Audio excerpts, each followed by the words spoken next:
Hey everyone, welcome to the sixth lecture of AWS GuardDuty series. And in this lecture, we will try to understand another attack scenario where, let's say, if your IAM credential gets compromised, right? So, for example, I'm using an IAM credential, I'm user with CLI access. I don't have a console access, which is fine for me because from the DevOps perspective, we used to, write a bash script or like use CLIs, PowerShell, and use that access key and secret key to interact with different AWS accounts, right? As per the requirement. So we can do a lot of things with this CLI access. Now, if that gets compromised, what will be going to happen and how you can remediate that process?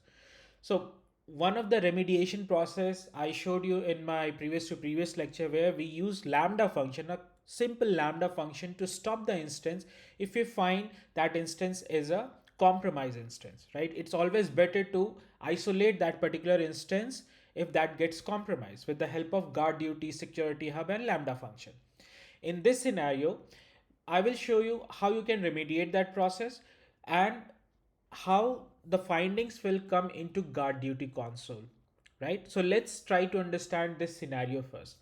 Let's say we have a malicious instance. I'm taking the use case from AWS itself. I have just created a machine. I'm calling that machine as a malicious instance, and I have access to that malicious instance from my local system. So let's say if we have a malicious system, and which is basically a hacker machine, and if your IAM credentials got compromised, access key and secret key. So in that scenario, what will be going to happen?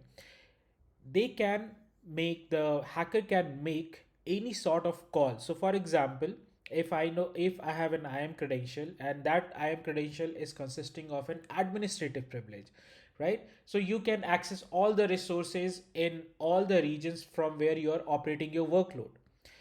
Again, depend upon requirement to requirement. Somebody requires S3 access, somebody requires EC2 access, or different services, or the administrator of the account should be responsible for doing all the administrative tasks. So let's say if that credentials got compromised, access key, secret key got compromised for that particular account. Now in that case, malicious instance, it will try to make a call to, let's say, S3 bucket, EC2 instances, or any other services. So that will be like a API call. And once we have an API call made from the malicious instance, then all those calls will logged into CloudTrail, right? Because these are the account level activities. In the lecture where I showed you where instance got compromised, we were tracking everything from the VPC workflow log because that was from the network perspective. This is more of an account perspective because my IAM credentials got compromised. So any sort of API call to any services, whether it is S3 bucket, whether it is EC2 instances or systems manager or any kind of RDS instances, right? So that all those calls for the modification will get logged into CloudTrail. And once we have data in the CloudTrail, CloudTrail will send the data to AWS GuardDuty. So AWS GuardDuty, again, it scans VPC workflow log, DNS log, CloudTrail log. So all those get dumped into AWS GuardDuty console. Once we have the finding within AWS GuardDuty console, you can use CloudWatch Event Bridge to send out a notification to the security team or the person who is responsible for doing all these, analyzing all these findings within your account. Hey, what need to do now? Do we need to remediate that action? Is it a low priority issue? Is it a medium priority issue? Or is it a critical priority issue? So for me, if my IAM credential is compromised, that will be like a critical priority issue because I'm the administrator of my account and I'm doing all sorts of operations. So if my IAM credential got compromised, my business is gone, right? Now, remediation process can be done into multiple ways. You can do it manually, where in this case, I'm going to show you how to do the manual process because I have showed you the Lambda function. There is another way where you can use systems manager in turn calling AWS config rule. So if you are not aware of AWS config, I'll share the link of my security playlist where I have shown the how AWS config works. So it is a set of defined rules, or you can create your own rule as well, where let's say if credentials got compromised and data is dumped into a GuardDuty console, then you can use a systems manager, call the AWS config rule from there, and deactivate the credentials from that point of view once we know like this has been compromised. So that's what we will be going to perform in this particular lecture. So let me stop the presentation, and I hope you're getting it what I'm trying to do over here. Perfect. So I already have a setup over here, which is I just want to show you how you will be going to see all those stuff, right? So this is an instance, right? This is a malicious instance. I am logged into my malicious instance. I was trying to create certain calls over here to one of my bucket and trying to, get the finding within my GuardDuty console, because getting a finding in GuardDuty console takes bit of time. So I just want to save that time. Instead of waiting, I'll show you directly what are the findings that I'm getting over there, right? So this is my instance. I have configured this instance with my AWS CLI credential. So this is, let me go back to users. So I'm using Shashank, which is basically, I believe it's an administrator to this account. Let me show you. Yeah, admin. So I was trying to test out something else. So I used to like add permission, delete permission, or detach permission, you can say. Now, I'm using the credentials over here, which is basically my access key 65B. And let me show you that as well. So this is my access key and related secret key. Okay. So this was configured on my malicious instance. I'm just trying to show you if your IAM credentials is compromised, then how you can remediate that process, right? Okay. And within my S3 bucket, as you know, like we use threat list, like certain list of IP addresses, we are maintaining it over here. And you can maintain 250,000 IP addresses or range within this particular threat list of GuardDuty. So you can, dump all your IP addresses into your S3 bucket, and from S3 bucket, you can go to GuardDuty. Within the list section, you can like enable the threat list IP address. Just have the URL of that particular file and click on activate. Perfect. So once you complete all this configuration, and we have done this configuration, so I'm just skipping this step over here. If you're not aware of it, so please watch my previous videos. That will help you to understand this in a better way. Okay, so let me go back to my instance. What I was doing, let me show you the command actually. AWS S3 ls. This is my S3 bucket, recursive, human readable form, and summarize. I was trying to get the total size of that particular bucket. Any sort of API call. I was doing it to the S3 bucket. You can do it to the EC2 instance or any other services present in your account. So once you do this, so once I'm a hacker, I'm trying to get all the data from your bucket. So that will be like an API call to your AWS S3 service in the backend.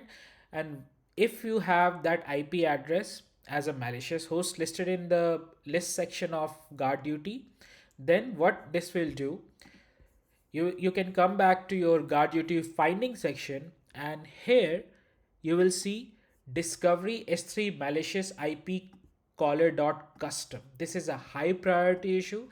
It's trying to access your S3 bucket. So if you see the detail, this is my resource ID. That bucket I was trying to get the size of that particular bucket. Now here you can see access key AKAI and ending with 65B. If I go back to my IAM, you can see AKAI and ending with 65B. This particular access key was trying to access my S3 buckets. If I scroll it down, you will get the user type Shashank. That's the username. So this particular user is compromised by the hacker. So hacker do have access to this particular key, and from there, whatever access has been provided to this user, they will be able to grab all the data from your account. Now, if I scroll it down a bit, I was trying to the list object as well, remote IP address. That's my, this IP address of this particular instance. So if I show you if config config.me 3222.208.154. That's the same IP address from where attacker is trying to attack. Ashburn, this is in Virginia. You're getting all sorts of detail over here.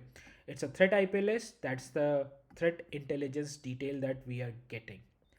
Now, in order to remediate that process, what we can do, so you can directly go to your IAM user and click make it as inactive right away.